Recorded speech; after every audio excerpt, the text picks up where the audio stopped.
Brought to you by runtogold.com, the premier source for monetary science applied to geopolitical, international, and economic, financial news and events. Welcome back to the 32nd episode of the runtogold.com podcast. You're in for a surprise. This time I was a guest judge on BNN, which is Business News Network up in Canada. It's their premier financial national network station. So in this episode, I was judging between the two presentations about the Potash Corporation and then got to talk a little bit about my book. So enjoy. We're back with a great debate, and it's Potash Corporation, a globally dominant player, huge barriers to entry in mining and marketing potash, crucial global fertilizer. But this stock has tanked over the past year. The irony, of course, is that over 5 years, this has been a wonderful stock to own. It's still up fivefold. So there's been plenty of upside for investors. Just lately, fertilizer prices have been dropping. Demand has fallen off a cliff. I've got the bear case. I'm going to say there's plenty more downside for potash, notwithstanding the recent rally. Boyd Ehrman is back. He's going to be presenting the bull case. Yeah, I think there's some good news that's not reflected in the price of this stock at this point. So, who's going to go first, I guess? You're going to go first. Am I going to take the lead on this one? You are, and let me just introduce our guest judge, Trace Mayer. He's a financial blogger and the author of The Great Credit Contraction. Trace, thanks very much for taking the time to join us. Oh, you're welcome, Andy.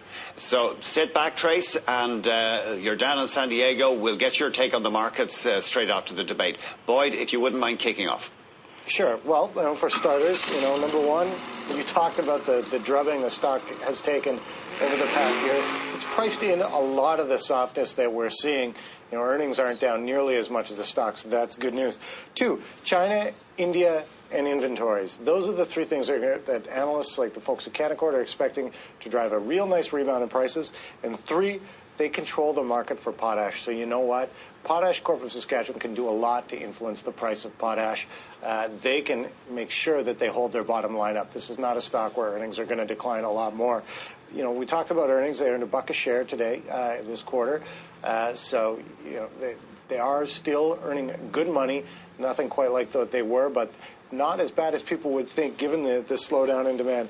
Two, China, India, and inventories. I talked about those. People are really expecting that in the latter half of 2009 and into 2010, we're going to see more fertilizer application by China and India. The prices aren't going to be what they were, but the volumes are going to come back, and that's more important for Potash Corp than the absolute price in the current market. And inventories. We're seeing a lot of the potash retailers, the fertilizer retailers in the U.S., they've drawn down their inventories right now. And they're suffering because they're selling to farmers potash they bought in the high times for low prices. They're really hurting, but at some point they're going to have to restock that inventory. That's going to be good news.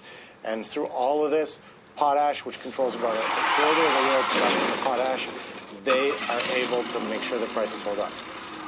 I'm going to say any prospects of profit off this stock are dead and buried at this stage. They're buried in the soil. Nothing's going to happen with these shares for at least 12 months. And really, it's a threefold bear case. Right now, earnings outlook is sliding, profit is dropping. The big impetus for the run-up, the bubble in North American cereal prices was, of course, ethanol. That's over. We've got a case of corn blight right now. Let's actually have a look at what happened in the latest quarter for Potash Corp. Their volume year on year dropped 81%. Scotia has a hold on the stock, but they say that was pathetic. They were just pathetic potash sales. According to Goldman, there's a farmer strike on right now. Prices are still far too high for the farmers to pay.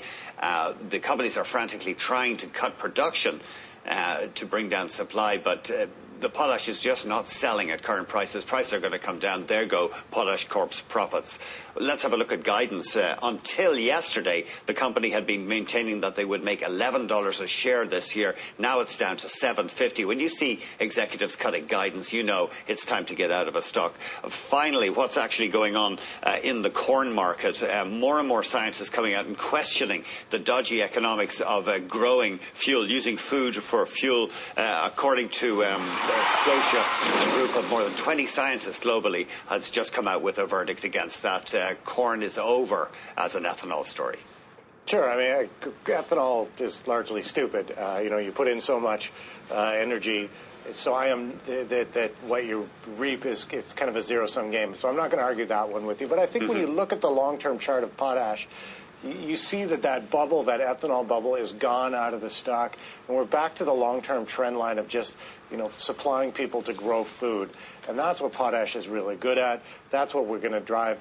What is really going to drive earnings over the long term. So yeah, you're going to see the effect of those corn-driven earnings coming out of this stock, and that's probably not such a bad thing.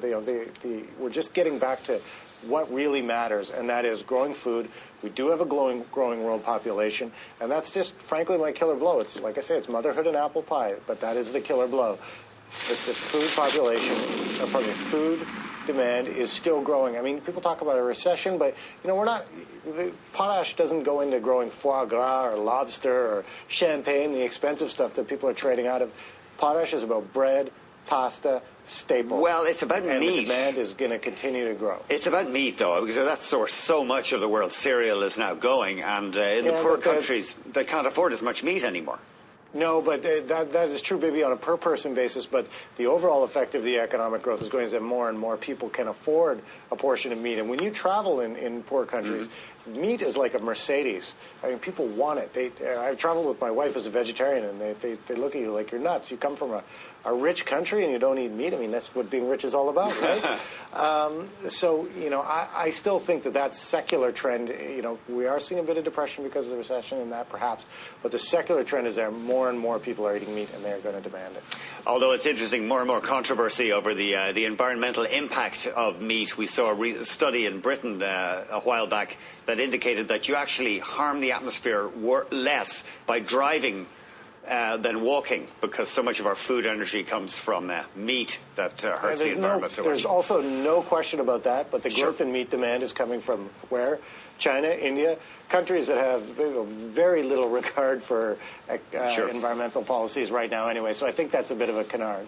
I'm going to give you my killer blow, and it's just, why would you want to own this stock? Salile Securities arguing that we're going to have at least 3 quarters. The first 3 quarters of this year are going to be rough.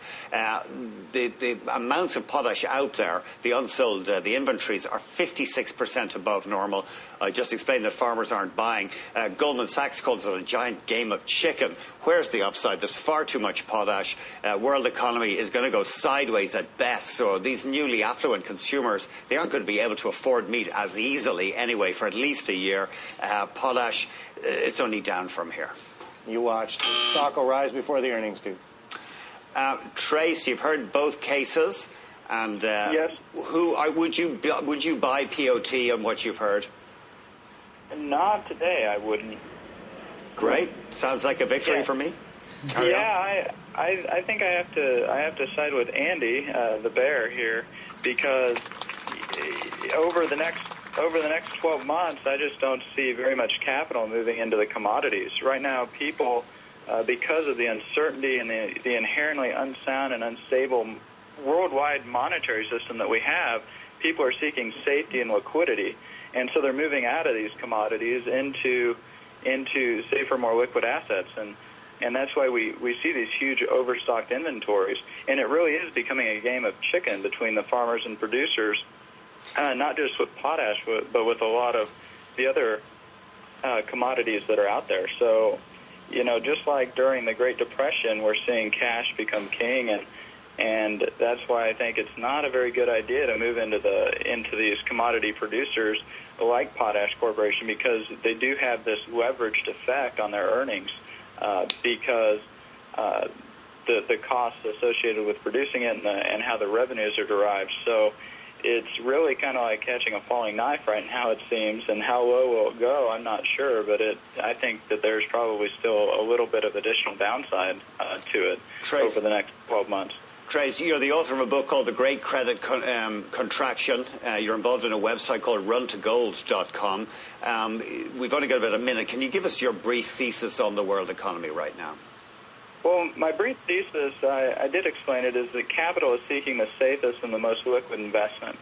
And the worldwide monetary system is built on a world reserve currency, the Federal Reserve Note dollar, that's an illusion. It's guaranteed no purchasing power. And the reason we use money and currency, which are different things, is to perform mental calculations of value, to know whether something's a good buy or not.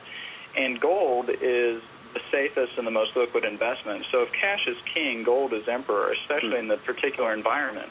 And you take Potash Corporation, for example, in June of '08, it took 27 ounces of gold to buy 100 shares.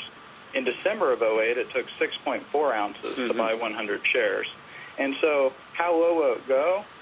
I'd say maybe 3 to 5 ounces to buy 100 shares of the Potash Corporation. But being able to perform these mental calculations of value, the pricing mechanism using a reliable currency, which has to be a commodity, is the general thesis of my book. And that's because the currencies that we use can become worthless through hyperinflation. And so we can't use them as a reliable instrument to figure out what things are worth.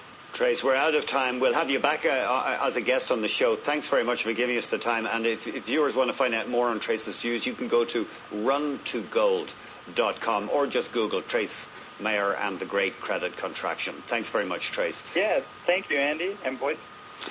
Boyd, thanks a million. We won't dwell on the score. Please don't. You fought fair. Unlike some maybe people maybe that was my mistake. Anyway, we'll see you. Have a great weekend. You too. We're out of time on this segment.